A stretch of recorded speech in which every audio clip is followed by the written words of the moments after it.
আমার মনের গড়েতে আমি রেখেছি যারে, দু জাহানের বাদশা নবী কামলেওয়ালা রে, দু জাহানের বাদশা নবী কামলেওয়ালা রে।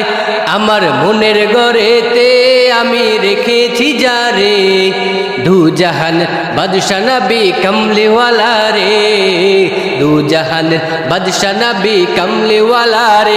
আমার দয়ার নবী রে, আমার মায়ার নবী রে, আমার দয়াল নবী রে, আমার মায়ার নবী রে, দু জাহানের বাদশা নবী কামলেওয়ালা রে, দু জাহানের বাদশা নবী কামলেওয়ালা রে।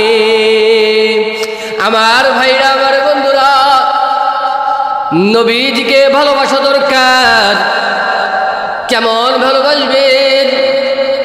হযরত উমর ডাক দিয়ে বলে, ও পয়গম্বর, আমি আপনাকে ভালোবাসি। কতটুকু ভালোবাসি জানেননি? আল্লাহ রাসূল সাল্লাল্লাহু আলাইহি ওয়াসাল্লাম ডাক দিয়ে বলে, উমর, তুমি আমাকে কতটুকু ভালোবাসো? তুমি কি তোমার পরিবারকে বেশি ভালোবাসো নাকি আমি নবীকে বেশি ভালোবাসো? ওমর ডাক দিয়ে বলে, আমি আমার পরিবারকে বেশি ভালোবাসি। এবার পয়গম্বর ডাক দিয়ে বলে, ও ওমর,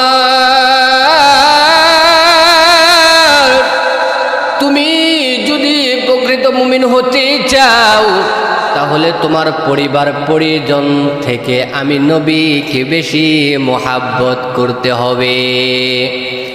এবার ওমর ডাক দিয়ে বলে, ও পয়গম্বর, ও আল্লাহর রাসূল, আমি আপনাকে এখন সাক্ষী দিতেছি, আমি আমার পরিবার পরিজন থেকেও আপনাকে বেশি মোহাব্বত করি। এবার আল্লাহর রাসূল সাল্লাল্লাহু আলাইহি ওয়াসাল্লাম ডাক দিয়ে বলেন, ওমর, তুমি আমাকে মোহাব্বত করো, তুমি আমাকে ভালোবাসো, তুমি আমাকে মোহাব্বত করো, তুমি আমাকে ভালোবাসো রে ওমর। আমি তোমার কাছে জানতে চাই, তুমি তোমার নিজের জানকে বেশি ভালোবাসো নাকি আমি নবীকে বেশি ভালোবাসো? এবার ওমর ডাক দিয়ে বলে, ও আল্লাহর রাসূল, ও পয়গম্বর, আমি আমার জানকে বেশি ভালোবাসি। এবার আল্লাহ রাসূল সাল্লাল্লাহু আলাইহি ওয়াসাল্লাম বলেন, নিজের জানের চাইতে প্রাণের চাইতে যদি আমি নবীকে বেশি মোহাব্বত না করতে পারো তাহলে তুমি প্রকৃত মুমিন হতে পারবা না। এবার ওমর রাদিয়াল্লাহু তাআলা আনহু ডাক দিয়ে বলে, ও পয়গম্বর, ও আল্লাহর রাসূল,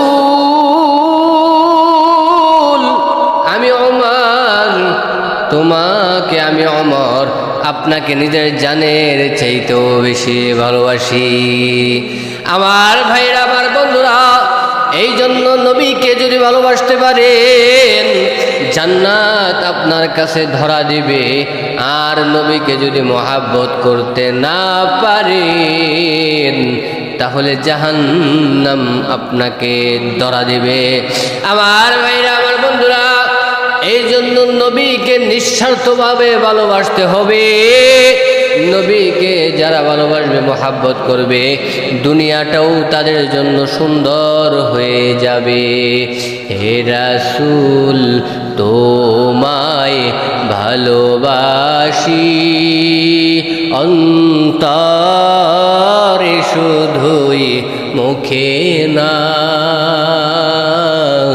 জান্নাতের আশায় নয় হে রাসূল, জাহান্নাম কে